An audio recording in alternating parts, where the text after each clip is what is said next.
I'm super excited to talk to Professor Kelly Knight today because, Kelly, you are my first forensic scientist. And so I'm so excited about that because I couldn't be more in awe because that's definitely an area I could never be involved in. I mean, personally, I just think, oh my God, I don't know how you do it. So I'll be really excited to hear your story, Kelly. Tell us a little bit more about yourself and what you do. I'm currently a professor at a university that's located in Fairfax, Virginia, which is near Washington, D.C. And I've been teaching there for the last 10 years. I teach undergraduate and graduate courses in forensic science, and I also have a forensic DNA lab there on campus. And how I kind of got into this is before I was a professor, I worked full time in a crime lab. And my specialty is forensic DNA. So I worked in a DNA lab and I processed different types of criminal casework that may have had any type of suspected biological fluid. I mean, Kelly, I can't imagine. Tell us a little bit more about your journey. When did you realize as a girl I'm good in science? How did you get to the point where you're now a professor at George Mason University and you have a STEM Accelerator program and a science lab, etc.? How did you get there?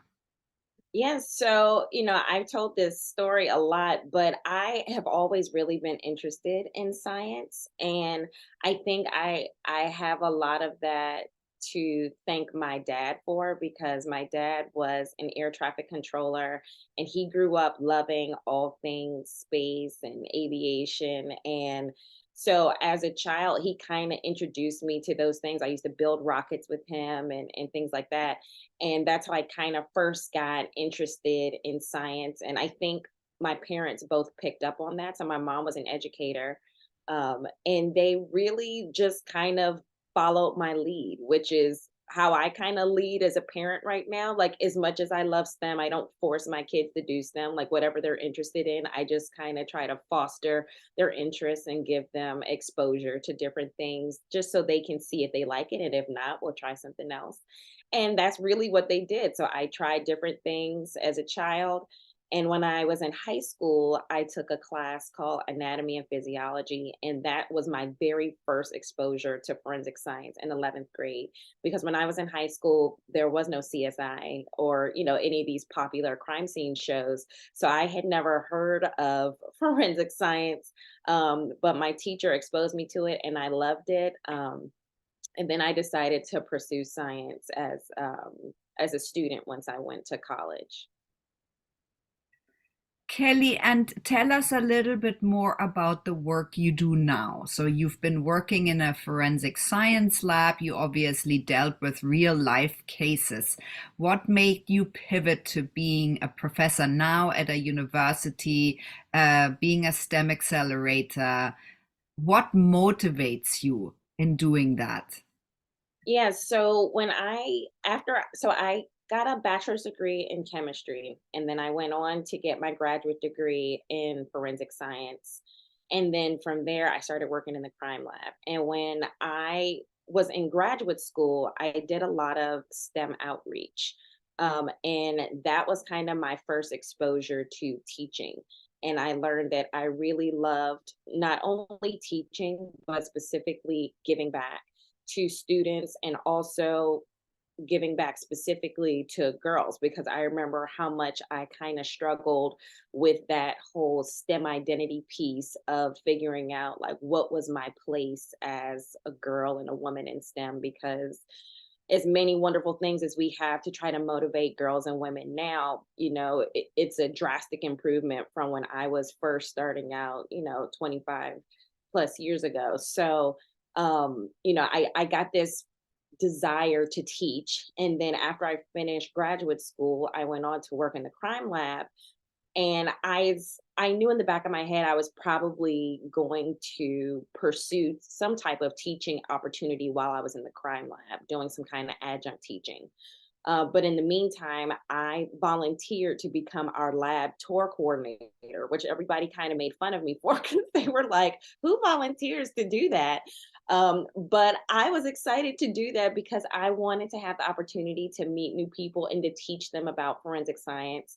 And that was really when I caught the bug. So after that, I pursued an adjunct teaching position. So I would work in the crime lab from 8 to 3:30 or 8 to 4 or whatever I was working, and then I would go and teach classes in the evening. I would teach forensic DNA.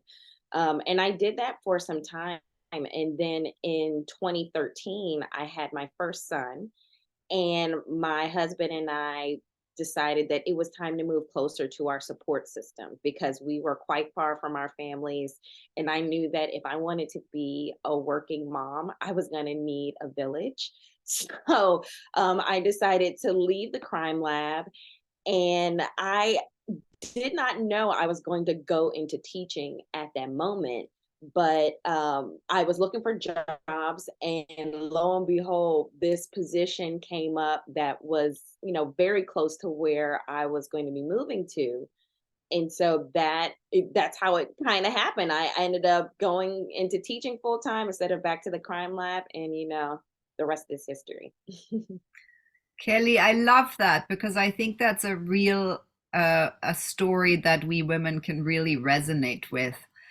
Kelly, what would you say is the thing that really makes you so excited about the work you do? What is that main motivator?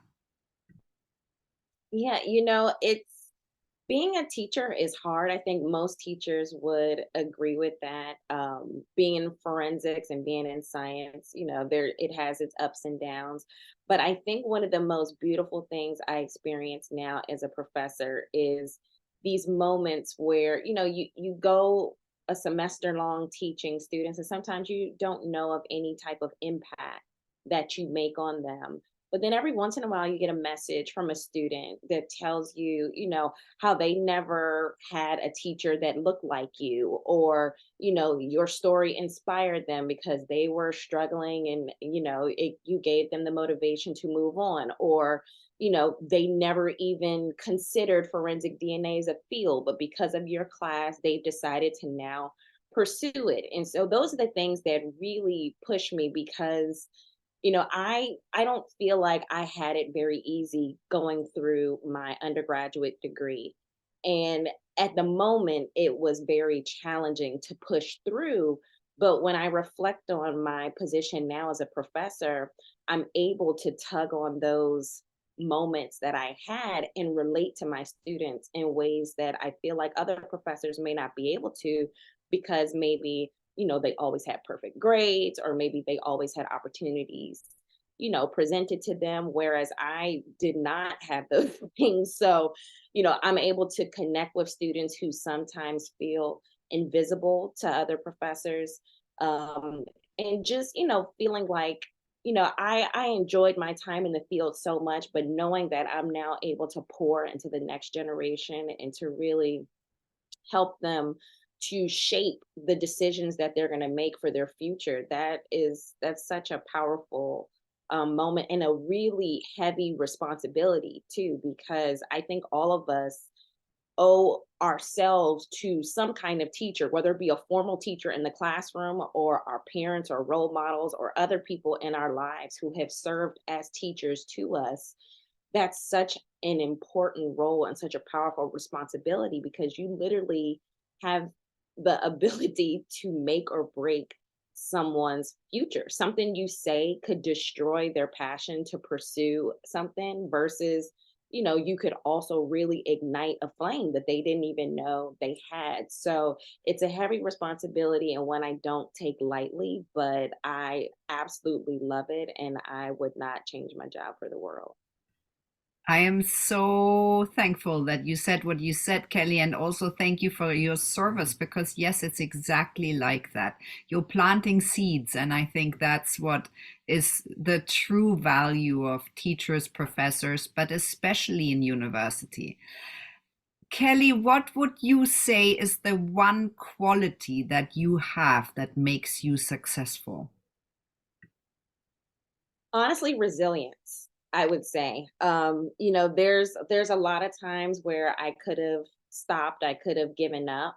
Um, I say resilience, it probably is a bit of stubbornness as well, though, because to a fault, I'm one of those people that, like, once they make their mind up about something, like, I have to achieve it, or like there's no other there's no other option, and I'll get there at any means necessary. So it's good and bad, because there are some times where I look back and I'm like, man, I really, maybe I should have let that go. Like, I put a little bit too much pressure on myself to, push through something that maybe was kind of a little bit too much for me. But I do know that I wouldn't be where I am today if it wasn't for that resilience. So you kind of have to balance that quality, because it definitely has been really good for me in that, when the world knocks me down, I keep going. But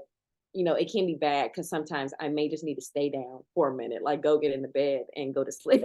Take a nap and take a break. But I'm like, nope, I gotta keep going. Well, that's an inspiration in itself. Kelly, what would your top tips be for younger girls in STEM? Younger girls in school or even early university that realize, I think I'm good at that, I really enjoy it. What tips would you give them? Yeah, so I know everyone will always say this, but I still can't emphasize it enough, the importance of finding a mentor. And I know that's such like a vague statement, because people who don't yet have mentors, the question is always like, well, how do I get one? Like, what does that mean? Like, how do I find someone? And, if anyone, I have lots of tips and tricks on finding mentors. So if anyone is interested in that, I welcome them to visit, my social media pages, or to send me emails, because I do have tips and tricks for that. Because I know it's easy for someone to say find a mentor, but it's not. It sometimes, it's a little bit harder to figure out what are the steps to doing that.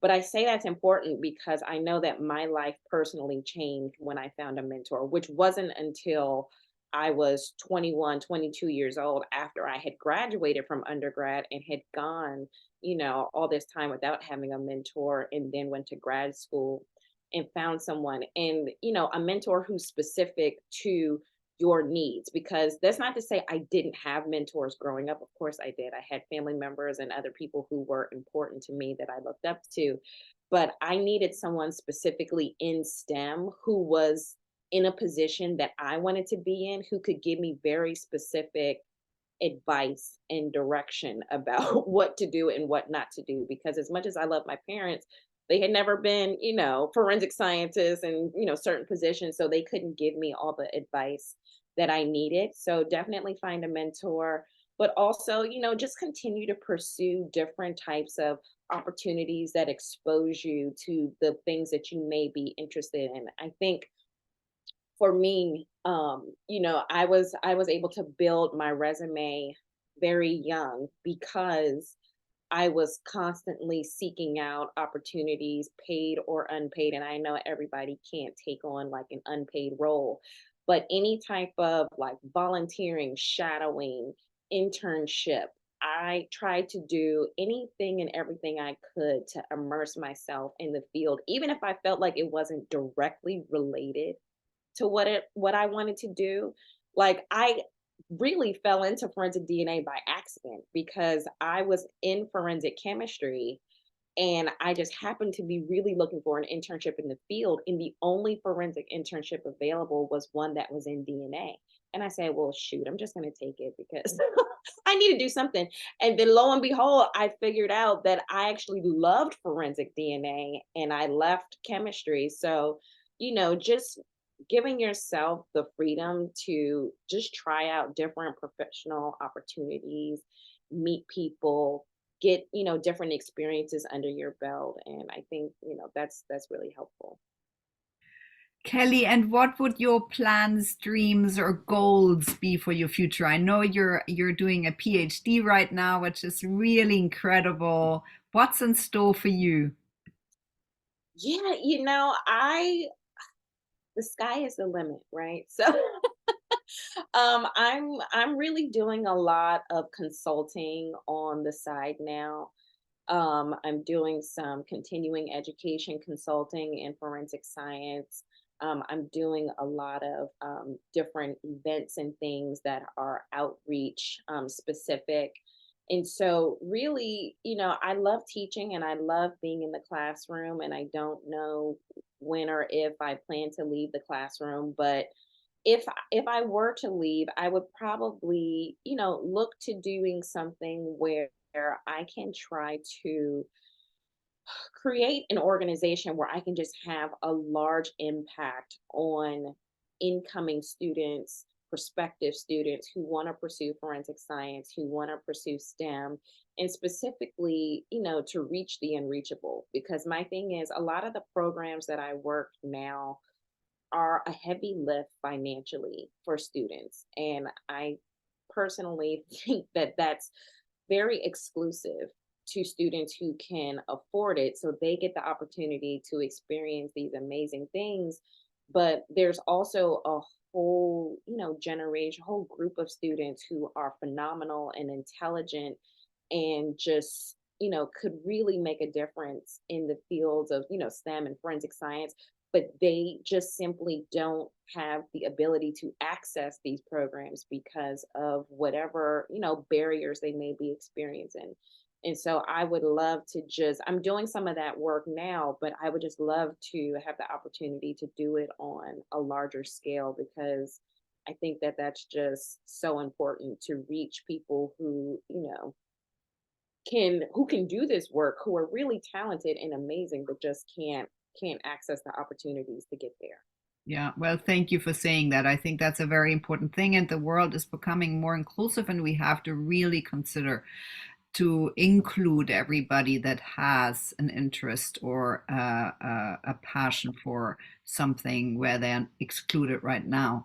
Kelly, I have one last question, and that's sort of burning. It's not a usual question, but when you're a forensic scientist, there is a certain amount of bravery or courage involved because you are effectively looking at things that have a very dark um, background, right? So how do you have that? When did you know you had that? How do you have that resilience to deal with things that are quite icky and Yeah. scary? Yeah.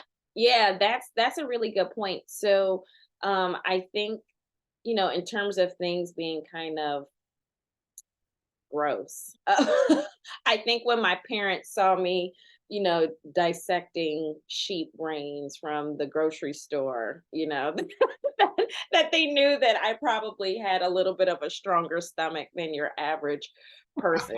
So if you can get through some of your biology labs in, high school and college and, and if the sight of blood doesn't make you squeamish, then the gross side of things, you could probably handle it. But like you said, the scary side is something that I don't think I was fully prepared for. And it wasn't until I had left working in the crime lab actively that I learned of the term vicarious trauma, which is something that, apparently those who are in law enforcement and forensic science and fields like that can experience because they're dealing with, these really dark moments and it's other people's moments, but because they are so closely involved in everything, they're kind of experiencing the trauma from that vicariously.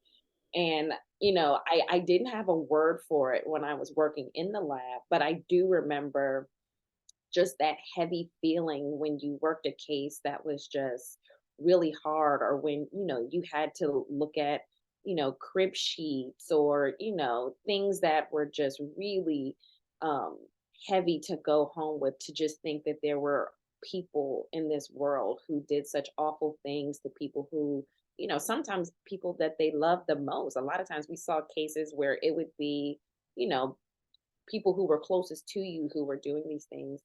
And I think in our lab, our administration did a really good job of trying to, keep employee morale up. We did a lot of things to try to, make sure we had fun outside of doing our work. But now in hindsight, I wish for more people who are going into forensic science and are planning to be in the field that they really remember to put their mental health first and to seek therapy.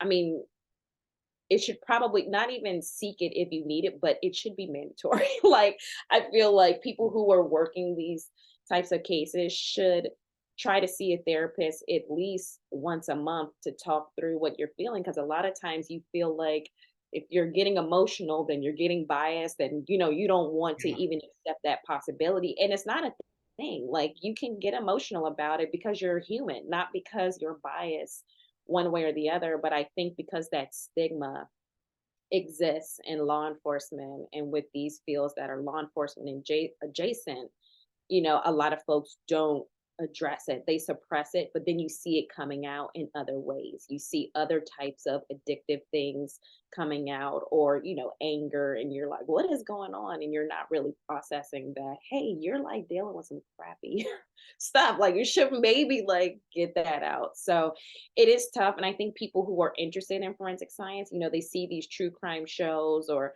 they see like CSI, and they're like, oh, this is so cool. But that's a really important factor to consider when you're thinking about going into forensic science, is that, yeah, it's cool. We love our jobs, and we wouldn't do it if we didn't love it. But you do have to consider that there can be some heaviness and a mental health aspect to it that you have to deal with, because this is not TV. This is not the movies. Like, these are real people whose lives have been, ruined or turned upside down. And, you're there to try to help find some answers, and that can be heavy.